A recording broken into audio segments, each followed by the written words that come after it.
Hey, it's Dr. Joe. Have you been suffering with back pain? Have you been experiencing a lot of back spasms? Maybe you just chronically have a stiff lower back. You know, back pain is one of the most common debilitating problems that people suffer with every single day. Well, if you have been dealing with back pain, then this is an important video that I definitely want you to watch because I want to help you get rid of your back pain.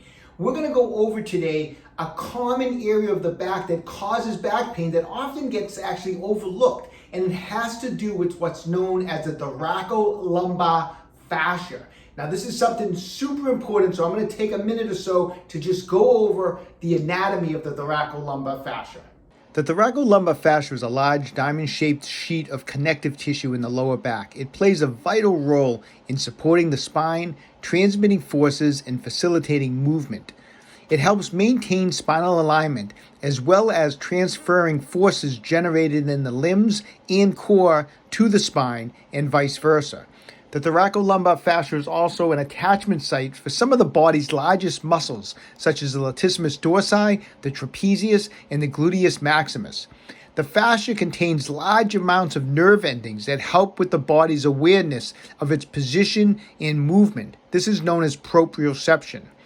Research shows that the thoracolumbar fascia is often associated with low back pain, tightness, and stiffness. Okay, so we're going to loosen up this thoracolumbar fascia by doing two different things. One, some myofascial release work, and two, stretching it. So, preferred tools for doing the myofascial release work, which we're going to do first, is I would recommend using two large spiky massage balls. I prefer using two at the same time. If you don't have spiky massage balls, something like a peanut roller would also be excellent to use, all right? If you have one spiky massage ball, that's great too. It's just going to take you a little longer because you're going to have to do each side of the thoracolumbar fascia. If you don't have either or any of these, next best thing would be a tennis ball. It'll be helpful, it just won't be as effective, okay?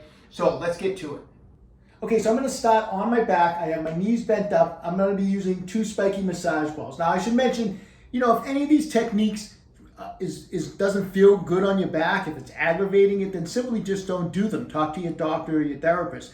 I only want you to do this as you do it, if you feel that it's comfortable to and it feels good to work on it, okay? So we're going to take the two spiky massage balls.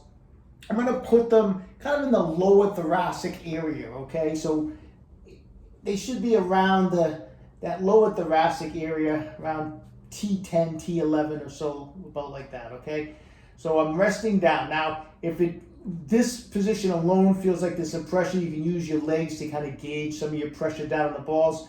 The balls are relatively small, you know, in regards to laying on top of them, so you should be able to let your buttocks rest on the ground, but if you need to, just use your feet, okay?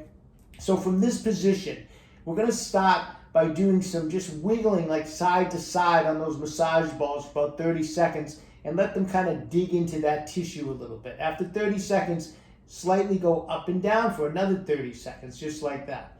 Then we're going to kind of go down about an inch with the balls, and we're going to repeat the process. Side to side, 30, up and down, 30, and you're going to continue going down an inch at a time until you get all the way down where the balls are basically at the crest of the pelvis, one basically on each side of where the sacrum is. And that's kind of like the end point of where we're going to be, okay? So again, up and down and side to side through that tissue, okay?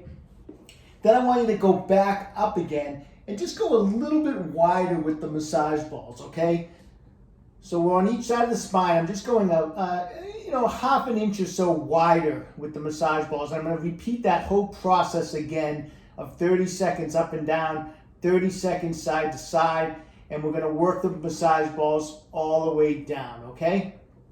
What I want you to do when we get to that final spot, which is going to be kind of on top of the crest of the pelvis here, on each side of the sacrum, I want you to just leave the balls in that position, and I want you to just bend the knees up and then have the feet touch again. So we're just getting some active motion as we have the tissue being kind of worked on with those massage balls. And I'm going to do this 8 to 10 times. Then I'm going to bring the balls up an inch. We're going to basically work in reverse, going up an inch. And again, what we're going to do is we're going to bring the feet up 8 to 10 times. And we're going to continue that process going up in 1-inch increments. And then we're going to go up and down 8 to 10 times and work that all the way back up the back, okay? You should get a lot of blood flow doing that. It should feel immediately like some release, some loosening of the tissue. It should be comfortable. Like I said, if you find a spot that's really uncomfortable, just maybe you can work around it. If you find a spot that's particularly tight, stay on it a little longer. Maybe do a little extra on that spot if you actually find a particular part of the thoracolumbar fascia that you really feel restricted. It might be on the left or on the right or on both sides, but spend a little extra time on that. After you do the myofascial release work, do this stretch. If it feels better, do everything we were just doing on the floor, right up against the wall. Okay, so here's an awesome stretch. You're gonna need something like a foam roller. It's funny, this is probably one of the few times you're ever gonna see me demonstrate anything with a foam roller on my channel. I'm not a huge fan of foam rollers in regards to myofascial release work. I think they're smooth and I think they're way too big to get in deep into any tissue to do myofascial release work. But you'll see for this stretch, it comes in handy, all right? So I'm gonna set the foam roller up like this, and I'm gonna put my pelvis on top of the roller, not my back, but basically my buttocks area, all right? So I'm gonna put the buttocks up on the foam roller, and I'm gonna lay on my back like this. And what I want to do from this position is I'm going to bring the knees up and let the back, let's see if I can show you, let the back kind of sink down, just like that.